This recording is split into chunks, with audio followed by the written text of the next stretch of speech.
최고위원 후보 중에 한 분, 김병민 후보 모시겠습니다. 자, 후보님 어서 오세요. 네, 안녕하세요. 반갑습니다. 예, 오랜만에 나오셨어요. 네, 초대해 주셔서 고맙습니다. 우리 고성국 TV 시청자들께 인사 한 네. 말씀 부탁드릴게요. 안녕하세요. 고성국 TV 애청자 여러분 반갑습니다. 저도 저희 동네 이렇게 지나가다 보면 상가 이렇게 들어갔을 때 무얼 하나 보면 고성국 TV를 지켜보시는 분들이 특히 오전에 그래요? 정말이지 많아서 전국 각지에 이렇게 고성국 TV와 함께하고 있는 분들이 많구나라는 걸 제가 직접 몸으로 느끼고 있습니다. 오늘은 전당대회 호남 연설이 있어서 조금 전 광주에서 KTX 타고 막 올라갔고요. 오자마자 여기서 얼른 고성국 TV로 뛰어왔는데 이렇게 또 환영해 주셔서 고맙다는 말씀을 올립니다. 네, 잘 나오셨어요. 네. 예, 전재감님이 슈퍼챗 하셨습니다. 고맙습니다. 자, 이 최고위원 이제 컷오프를 통과해서 지금 이제 본선 레이스를 지금 막 본격적으로 시작했잖아요. 예, 제주에서 시작해서 부울경 거쳐서 오늘 호남. 맞습니다. 세 번째. 예, 어떠십니까 다니시면서? 생각보다 저는 지난 윤석열 대통령님 선거 때 1년 동안 대변인을 하지 않았습니까? 그래요. 전국 각지를 몇 바퀴를 돌았거든요. 아하, 예. 그래서 지역 각지를 갈 때마다 그때 성원해 주셨던 분들이 또 나와주셔서 힘을 보태 주시고 네. 갈 때마다 이때 윤 대통령님이랑 왔던 곳이 여기였지. 또 그때 여기서는 무슨 말씀을 했지. 부산을 가니까 정확하게 꼭 1년 전 그맘때쯤이 부산 서면에서 선거운동을 할 때였는데 왜 윤석열 대통령의 트레이드마크인 어퍼컷. 그래요. 예. 예, 이거 제가 직접 현장에서 봤을 때 사람들이 막 몰려드는 그 엄청난 에너지 속에 즉흥적으로 그 어퍼컷이 나왔거든요. 예. 이게 이제 승리의 세레모니가 됐고 그러면서 윤석열 정부가 뭔가 새롭게 탄생할 수 있는 기운들을 얻어갔다고 보는데 그렇게 전국 각지를 돌면서 지난 대통령 선거를 다시금 리마인드하고 네. 그때 주민 우리 당원 동지 여러분들 국민들이 주셨던 그 말씀들로 이 정부 제대로 한번 성공시켜야겠다라는 마음가짐들을 다 잡고 있습니다. 그래요. 예. 이 본인의 선거운동도 선거운동이지만 1년 전 그렇죠. 벌써 1년 됐네요. 1년 전 3월 9일 대선 승리를 향해서 정말 전심전력으로 후보와 함께 뛰어다녔던 그 김병민 당시 대변인 캠프 대변인의 모습이 생각이 납니다. 우리 김병민 후보 나오자마자 이 격려 댓글이 엄청 쏟아지네요. 고맙습니다. 예, 김병민 한 표다. 반갑습니다. 반가요. 이렇게 쭉 댓글이 올라옵니다. 최고위원 꼭 될 거예요. 열심히 하겠습니다. 예, 이분 시원시원하게 말씀 잘하신다. 그 정치인은 박수를 먹고 산다 그러는데 우리 후보님 실제로 뛰어보니까 그러세요? 그럼요. 현장에 갔는데 반응이 싸하거나 예. 이 뭔가 좀 분위기 이상한데 그러면 힘이 쭉 빠지지 않습니까? 네. 이번 전당대회를 거치면서 갈 때마다 진짜 예전의 모습들을 기억해주고 또 저한테 가장 많이 이 목소리를 주시는 당원분들의 메시지는 우리 윤석열 정부 잘 되게 좀 꼭 도와주세요. 대변인님이 할 수 있잖아요 라는 메시지이기도 합니다. 네. 그래서 그 말씀 들으면서 가슴이 벅차오르고 그래요. 더 열심히 뛰겠다는 마음까지 갖고 있습니다. 그 참 이상하네요. 제가 이제 우리 정치인들 초청해서 대담하는 게 한두 분이 아닌데 네. 그 악플 하나도 없는 댓글은 제가 처음 봅니다. 아니 이거 지금 생방송 중이라 지금은 못 보시겠지만 그 나중에 보실 수 있는데 한번 확인해 보십시오. 이게 아무리 찾으려 그래도 이 악플이 하나도 없네. 성원해 주셔서 정말 감사합니다. 10,000명이 넘는 분들이 지금 실시간으로 보고 계신 것 같더라고요. 네, 지금 11,000명 보고 계십니다. 예, 조금씩 늘고 있네요. 예. 그런데 이제 이 대변인을 이제 윤석열 후보 때 대변인을 하셨잖아요. 예. 사실 후보하고 대변인은 거의 24시간 같이 움직이죠. 네, 거의 모든 일정들을 함께 움직이고 또 저는 좀 약간 특수한 케이스였던 게 처음 우리 당에 입당하기 전부터 대변인을 하고 그리고 이제 경선 과정을 거치고 본선까지 갔는데 시작과 끝을 함께한 거의 유일한 대변인이었습니다. 거의가 아니라 유일한 대변인이죠. 시작과 끝을 함께한. 그 과거에 있었던 일들을 알아야 그 메시지를 전달할 수 있을 텐데 그렇죠. 후보가 갖고 있는 생각 그리고 그 표현과 말을 어떻게 국민께 더 잘 전달할 수 있을까에 대한 게 제 고민이었고 그래서 거의 모든 일정들이 붙어 다니면서 또 우리가 미디어를 통한 전쟁이 매우 중요하지 않습니까? 네. 그래서 그 당시에 우리 윤석열 대통령 후보님에 대한 거친 네거티브가 막 쏟아질 때였기 때문에 그때는 또 방송에 나가서 최전선에 싸우기도 하고 네. 이렇게 밤잠 설치면서 후보 곁을 지키다가 방송에 나갔다가 왔다 갔다 아하. 그리 지냈죠. 네. 그 뭐 거의 한 1년 가까이 네. 예, 완전히 그 저 한 몸처럼 이렇게 네. 움직였던 그 우리 김병민 후보인데 그 윤석열 대통령 네. 진짜 어떤 사람입니까? 제가 오늘 굉장히 놀라운 사실은 이건 거짓말이 아니고요. 네. 택시를 같이 탔던 사람들 팩트입니다. 네, 네. 광주에서 택시를 탔어요. 이제 KTX 타러 가려고 예. 문을 열고 딱 타니까 김병민 씨라고 얘기를 합니다. 그래요. 반갑다고 하면서 윤 대통령 잘 도와주세요. 윤 대통령 잘할 겁니다. 이런 말씀을 주시는 그래요? 겁니다. 예. 그래서 그분이 하는 얘기가 딱 이 말이 저는 윤석열 대통령을 광주에 있는 택시기사분이 명확하게 설명했다고 보는데요. 네, 네. 끊을 건 끊고 할 줄 아는 건 밀어붙일 수 있는 사람이다. 아하. 기존에 있었던 정치인들을 보면 하는 둥 마는 둥. 그래요. 적당히 타협하면서 이 뭐 하는 게 있는 건지 없는 건지 모를 정도로 지나가게 되는데 네. 윤석열 대통령의 모습을 보니 다소 투박해 보일지 몰라도 맺고 끊음이 확실하고 추진력 있게 끌고 가는 모습에서 뭔가 할 것 같은 느낌이 든다. 네. 근데 지금 이제 시작된 지 얼마 안 되는 과정에서 당이 왜 이렇게 소란스럽냐 이런 얘기들이 주시더라고요. 예. 그 말에서 이제 우리 윤석열 대통령님 제가 바로 옆에서 봤을 때 첫 네. 번째 솔직한 사람이고 두 번째는 정이 많은 사람입니다. 왜 반려동물들 그래요. 예. 많이 있잖아요. 저도 집에 여러 번 가면 막 써니랑 애들이 와서 이렇게 얼굴도 핥고 그래요. 그러면 그냥 이렇게 편하게 입고 와서 앉으라는 다음에 라면도 끓여주고 그런 인간적인 모습들이 아마 윤석열 대통령님이랑 꽤 오랜 기간 동안 인연을 맺어왔던 사람들이라면 네. 그 인간적인 진면목을 잘 알 겁니다. 아하. 그 인간적인 진솔함에서 나오는 정말 어렵고 힘든 사람들 그리고 내가 무언가를 해야겠다는 그 의지가 있는 분이고요. 네. 근데 이거를 적정수에서 타협하고 대충 하는 과거의 정치처럼 하지 않고 해야겠다는 의지가 있으면 지금 노동개혁을 추진하고 네. 연금개혁, 교육개혁 등 3대 개혁 과제를 밀어붙이고 있는 것처럼 내 지지율에 연연하지 않고 내가 나를 뽑아준 국민과 국가, 이 나라를 위해서 헌신할 각오가 되어 있다라고 네. 하는 그런 정치인의 기본적인 아주 인간적이면서도 꼭 필요한 자질을 갖고 있는 사람이라고 생각합니다. 예. 예, 스테파니아 님이 슈퍼챗 하시면서 메시지 보내셨습니다. 결전의 날 김병민 후보가 최후의 승자가 되기를 파이팅입니다. 이렇게. 고맙습니다. 누가 그러더라고요. 예. 오징어 게임에 출전한 것 같다고. 그래요. 김재원 의원이 그 얘기를 했는데 처음에 17명 시작해서 예. 13명 탈락, 그리고 8명 탈락, 그리고 예. 마지막 4명으로 또 가게 되는 길인데 결전의 날 승리하겠습니다. 예. 그 워낙 이제 윤석열 대통령과 가까운 사이잖아요. 네. 사실 뭐 측근들 여러 사람이 있지만 제가 보기로 정치인 중에서는 우리 김병민 후보와 윤석열 대통령이 제일 가까운 사이였습니다. 지금은 어떤지 모르겠네. 대통령님이 되셨으니까 예. 저의 윤석열 후보님이 아니라 예. 대한민국 국민을 위한 그렇죠. 대통령이시죠. 그래도 이제 워낙 그렇게 윤석열 대통령, 윤석열 후보의 대변인이라고 하는 게 이제 브랜드가 돼버려가지고 네. 사실 그 정치적으로 행보하는 것도 그 좀 신경 써야 될 게 많잖아요. 너무 조심스럽습니다. 이번에 네. 최고위원 출마할 때 혹시 그 윤석열 대통령한테 뭐 사전에 좀 말씀을 드리고 허락을 받았습니까? 아니면 그냥 불쑥 질러버린 겁니까? 대통령님께 허락을 받았다면 이것도 용산의 전당대회 개입이냐 이렇게 뭐 저는 그런 차원의 말씀을 드리는 건 아니고 네. 워낙 가까우니까 네. 예, 그래요. 그래서 아무튼 저 혼자만의 생각으로 내가 한번 전당대회에 나와봐야지 하고 훅 나오게 된다면 저는 정치하는 사람으로서 고민해야 되는 그 자세랑은 좀 거리가 있다고 봅니다. 아하, 예. 왜냐하면 지금 우리는 집권당이지 않습니까? 그렇죠. 예. 집권당으로서 지도부를 구성하고 그 구성된 지도부가 정부와 손을 맞춰서 같이 정말 내년도 총선을 승리로 이끌어내는 중요한 네. 역할들을 해야 되는데 그렇죠. 그러면 나 혼자 돈키호테처럼 막 튀어나가서 나의 주장만 하는 게 야당이면 모르겠는데 여당이면 고민해야 될 많은 지점들이 있을 거라 생각합니다. 그렇죠. 예. 그래서 굳이 대통령님 얘기를 이 자리에서 꺼내고 싶지는 않지만 네. 우리 당에 그리고 정부에 있는 많은 사람들과 고민을 나눴습니다.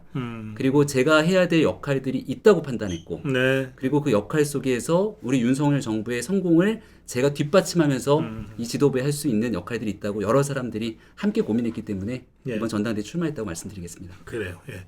제가 다른 후보들한테는 이런 질문을 안 던지는데 워낙 그 윤석열 대통령의 대변인, 예, 그래서 김병민이라는 이름은 늘 윤석열 대통령을 떠올리게 하니까 그 점에서 제가 이런 질문을 드렸고 또 너무나 당연한 절차를 잘 밟으셨을 거라고 제가 짐작합니다.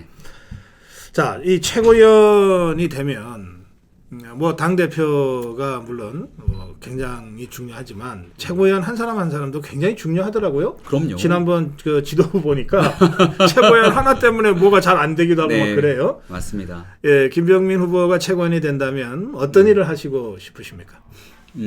제가 2번의 비상대책위원회 해봤습니다.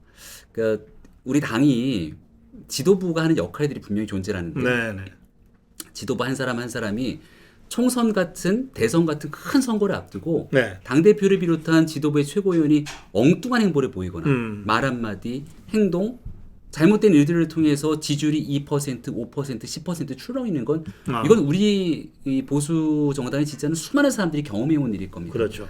그러니까 안정적으로 총선을 끌고 갈 수 있는 바탕을 깔아놓는 게 저는 핵심이라고 봅니다. 네. 그러니까 당의 기본적인 안정을 가져가는 것은 일단 기본 자락일 것이고요. 더 중요한 건 이번 전당대회가 끝나면 딱 1년의 시간이 우리에게 주어질 겁니다. 네. 근데 뭐 워낙이나 저희 대선배님께서 대한민국 한국 정치사에 다 꿰고 계십니다만 우리의 총선을 앞두고 있는 정치 시기를 보면 그 1년을 정말 의미 없게 허비하는 경우들이 너무나 많았을 겁니다. 네. 선거를 한 4개월 정도 앞두고 되는 시점쯤 되면 그제서야 막 부랴부랴 총선 기획단을 꾸린다. 기획단을 꾸려서 얘기가 나오는데 나중에 공천관리위원회가 나오면 기획단의 기획이 다 틀어지게 되고 그렇죠. 그때 예. 가서 인재 영입을 한다고 1호, 2호, 3호 영입하지만 네. 인재 영입 공천이 또 안 맞아 돌아가게 그래요. 되고 예. 제가 하고 싶은 가장 핵심적인 내용은 첫 번째는 안정이고요. 두 번째는 전대가 끝나고 난 다음 총선 365 플랜을 수립해서 우리 최고의 국민의힘의 이 정치의 모든 것들을 알고 있는 전문가 그룹들이 있을 겁니다.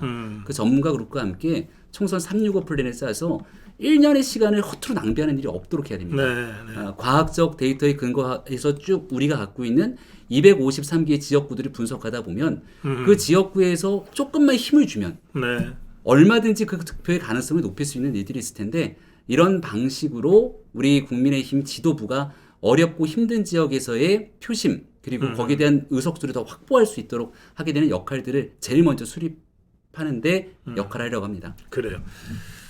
그 전당대회가 끝나면 딱 1년 남는다고 말씀하셨는데 그게 이제 내년 4월 10날 있을 총선을 이제 염두에 두고 하신 말씀이에요. 그 지금 우리 김병민 후보 말씀하시니까 2020년 총선 때 생각이 나요. 2020년 4.15 총선이었는데 2019년 딱 4월 달에 그 황교안 대표 체제가 출범하자마자 총선 전략과 당 혁신을 위한 위원회가 발족했어요. 그 신상진 의원이 위원장을 맡고 김선동 의원이 그 공천 소위를 맡았는데 그 위원회에서 저를 제일 먼저 불러서 외부 인사니까 좀 기탄 없이 말씀해달라. 그래서 제가 그때 2020년 4.15 총선을 이기려면 뭘 해야 되는지를 쫙 제가 강연을 한번 한 적이 있습니다. 그게 딱 1년 전입니다. 그렇죠. 그러니까 선거는 1년 전부터 시작되는 거예요. 네. 1년 전부터. 그러니까 우리 김병민 후보 말씀하신 대로 38 전대 끝나는 그 순간부터 총선 체제가 들어가는 겁니다. 지금 우리 김병민 후보는 그 총선 필승을 하기 위한 369 전략을 머릿속에 염두에 두고 계시고 그걸 하기 위해서는 무엇보다도 대통령과 당이 혼연일체가 돼서 안정적으로 집권당 역할을 하면서 선거 준비를 해가야 된다. 이제 이런 취지로 지금 말씀을 하신 것 같습니다.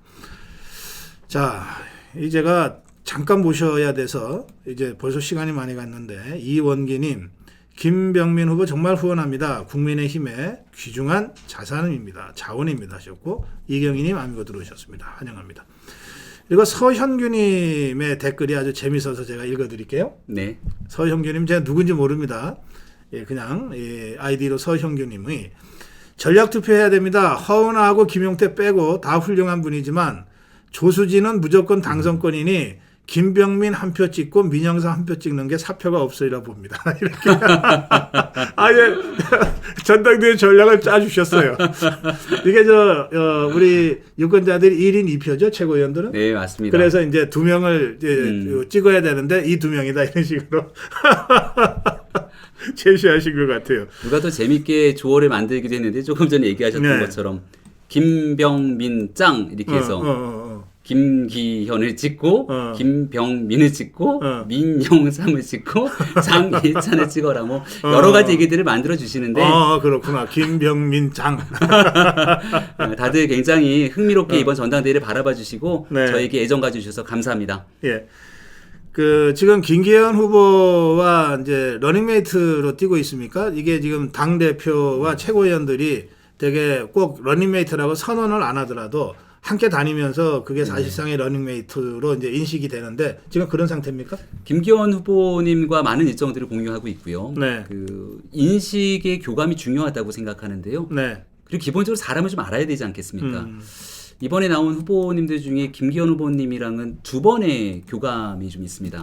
예. 한 가지는 제가 이제 비상대책위원회 했을 때 원내대표를 하면서 안정적으로 전당대회를 치르고 갔던 그 비상대책위원회 위기 상황을 마지막 구원투수로서의 원내대표 역할을 하셨던 김기현 당시 원내대표님이 기억이 나고요. 네. 직접적으로 갈등의 한복판에 지난달 이 대표 문제가 막 떠오르지 않았습니까? 우리 대통령 선거 때 당대표 부재 사건 등. 그때 저는 대통령 후보의 대변인이었고. 그래요. 그때 당대표가 있고 원내대표였고. 근데 이제 김기현 원내대표께서도 사실 정치적으로 보면 광역단체장을 지냈고 원내대표로 한 다선 의원에 굉장히 중량감 있는 정치인이지 않습니까? 네. 그 정치인이면 누군가나 당대표, 원내대표의 갈등들이 있을 수도 있고 네. 본인 정치를 위해서 가장 본인을 드러내기 위해서 노력하는 건 정치인의 기본적인 그 모습인 것 같아요. 예. 제가 봤던 김기현 원내대표의 모습은 본인을 끝없이 낮추고 뒤로 물리면서 나머지 있는 내용들을 조율하기 위한 물밑 조율사의 역할에 나섰던 모습이 저는 굉장히 기억에 많이 남습니다. 그 당시 자칫 잘못 흐트러졌으면 참 어려울 뻔했던 선거를 본인을 이른바 헌신하면서 문제를 조율했던 기억들이 나서 예. 지금 제가 얘기하고 있는 안정을 바탕에 두고 개혁에 나서면서 혁신에 나서서 사람들의 마음을 이끄는 이 모습, 이걸 아마 김기현 후보님도 같이 얘기를 하고 있는 상황인 것 같아요. 그래요. 누구보다 윤석열 대통령님과의 기본적인 신뢰, 관계 이런 것들이 쌓여 있어야 되는데 그런 측면에서 또 열심히 유권자분들 만나기 노력하고 있습니다. 예. 토토님의 댓글입니다. 2분만 뽑네요 하시면서 김병민, 조수진, 민영삼 좋아하는데 이러셨어요. 제가 여기서 한 가지 잠깐 짧게 말씀드리면 조수진이 꼭 최고위원이 돼야 된다고 생각하시는 분들은 간단하게 조수진이 허은하보다만 한 표라도 더 얻으면 조수진은 무조건 최고위원이 된다 이렇게 계산하시면 됩니다. 왜냐하면 최고위원이 모두 선출직 최고위원이 5명인데 그중에 무조건 여성은 1명 들어가야 된다 이렇게 돼 있습니다. 네. 그러니까 지금 조수진이 여론조사에서는 1등이 나오지만 설사 6등이 돼도 허은하가 7등이면은 6등 여성 1명은 들어가게 돼 있는 거죠. 맞습니다. 그러니까 여러분들 조수진 걱정하지 마시고 조수진은 이미 자력으로 1등일 뿐만 아니라 어떤 경우에도 허은하한테 질 리는 없는 사람입니다. 그러니까 설사 좀 득표가 좀 덜 나와도 허은하보다 많이 나오면 무조건 최고위원은 되는 거니까 조수진 걱정하지 마시고 민영삼, 김병민 걱정하십시오. 그러니까 이렇게 김기현 후보를 지지하거나 또는 그 김기현 후보와 함께하는 김병민, 김민영삼, 조수진, 네, 김재원 이런 사람들이 좀 됐으면 좋겠다고 생각하시는 분들한테는 이게 4명 중에 2표를 누굴 찍어야 돼? 이렇게 고민하시잖아요. 네. 이준석 저쪽은 딱 둘밖에 출마를 안 시켰기 때문에 계산할 필요가 없지만 그러니까 친윤 세력, 대통령을 지지하는 분들은 이제 그런 계산이 좀 어려울 수 있는데 여성은 따로 있다는 거 여러분들이 이해하시고 청년도 따로 있다는 거 이해하시고 계산하시면 좀 쉬울 겁니다. 한마디만 보태드릴까요? 예, 그러시죠. 예. 얼마 전에 지방선거 다 치러 보셨을 겁니다. 우리 구의원 선거했을 때 구의원 가번, 나번, 다번 받고 나왔을 때 모두 당선시키기 위한 전략이 굉장히 중요한데요. 아, 그렇죠. 이거 전략 예. 잘 배분을 못하게 되면 오히려 한쪽으로 표가 쏠려서 민주당한테 득이 되는 경우들도 있는데 그렇습니다. 저희 지역에서도 굉장히 어려웠던 황금 분할을 잘 맞춰서 나번까지 이번에 당선이 되는 진짜 오랜만에 그런 결과들을 얻어냈거든요. 이준석 전 대표가 뭐 이런 전략을 바보 같은 짓이라고 표현했던 것 같은데요. 한마디만 꼭 얘기하고 싶은 건 제가 있는 광진구 지역이 굉장히 어려운 험지입니다. 아, 예. 12년 만에 구청장을 당선시켰습니다. 예. 그렇게 전략을 잘 짜는 노원구 당시 당 대표로 지방선거를 치렀죠. 아하. 노원구청장은 민주당이 당선됐습니다. 어떤 방식의 선거 전략으로 우리 국민의힘이 보탬이 될지 누구보다 잘 알고 있고 이런 데들 속에서 또 우리 유권자들 경험이 있기 때문에 현명하게 그 집단 지성을 모아줄 거라 생각합니다. 그래요. 예. 자, 저희가 예정 시간을 한 20분 정도로 생각했는데 20분이 좀 넘었습니다. 이제 슬슬 마무리해야 되겠습니다. 시간 드릴 테니까 우리 고성구 TV 시청자들께 호소하고 싶은 말씀 시간 구애받지 마시고 편하게 좀 하시죠. 네, 늦은 시간까지 이렇게 응원해 주신 많은 분들께 진심으로 감사드립니다. 제가 이번 전당대회에서 최고위원에 나와야겠다고 결심했던 이유는 딱 한 가지입니다. 저는 윤석열 정부 출범에 대한 무한 책임을 갖고 있는 사람이라고 생각합니다. 혹자는 양도구육이라는 되도 않는 이야기를 꺼내가면서 윤석열 정부 출범 자체를 부인하고 있습니다만 우리 모두는 기적 같은 정권 교체를 이뤄내기 위해서 같이 힘을 모았고 국민들께 읍소하고 호소하면서 이 정권을 제발 만들어 달라고 국민들께 이야기를 드렸습니다. 그리고 탄생된 정부에 대한 무한 책임을 갖고 이 정부를 성공시키지 못하게 된다면 그 다음 국민들께 총선 그 이후에 있게 되는 대선에 이르기까지 어떤 것도 국민들께 설득시킬 자신이 없을 거라 봅니다. 우리 이 정부가 성공하기 위해서 반드시 필요한 전제 조건은 집권당이기 때문에 정부의 국정 철학과 함께 이를 뒷받침하면서 이 정부를 힘껏 끌어올릴 수 있는 지도부의 출범이 매우 중요합니다. 여기에 안정을 바탕으로 우리가 국민들의 삶을 그리고 국민들의 어려움을 해결할 수 있는 정치를 펼쳐나가게 된다면 저 무도한 이재명 대표가 끌고 있는 민주당의 부정적이고 이 부패에도 불구하고 부끄러움을 모르고 있는 현 상황에 대해서 국민들의 선택은 분명해질 거라고 봅니다. 제가 누구보다 윤석열 정부 출범에 대한 국정 철학을 가장 잘 이해하고 있고 어려운 위기 상황 돌파해본 경험이 있고 또 총선을 앞두고 제가 있는 지역구가 진짜 어려운 험지이기 때문에 이런 곳에서 총선에 당선이 되게 된다면 그때 비로소 과반 의석 확보가 가능할 수 있다고 생각합니다. 이 모든 것 할 수 있는 지도부 꾸려갈 수 있겠다는 자신감으로 다시 한번 말씀드립니다. 간곡히 호소드리고요. 김병민 한번 꼭 이번에 여러분 선택해 주시면 내년도 총선 압승 성공하는 윤석열 정부로 보답드리겠습니다. 네, 고맙습니다. 예, 제가 김병민 후보하고 대담을 하면서 김병민 후보의 그동안의 그 정치 활동과 방송 활동에서 그 만들어 놓은 이미지가 아주 젊고 참신하고 능력 있고 개혁적인 이런 이미지여가지고 대체 그런 말씀을 하실 줄 알았는데 아까 제가 첫 말씀을 안정이라고 하는 걸 보고 속으로 좀 놀랐습니다. 벌써 이 집권당의 지도부가 어떠해야 되는지 우리 김병민 후보가 그 점을 아주 정확하게 이해하고 그 포인트를 놓치지 않고 지금 최고위원에 출마하고 있습니다. 윤석열 대통령과 윤석열 정부를 성공시키고 총선 승리를 하기 위해서 지도부에 꼭 김병민 같은 후보가 필요하다.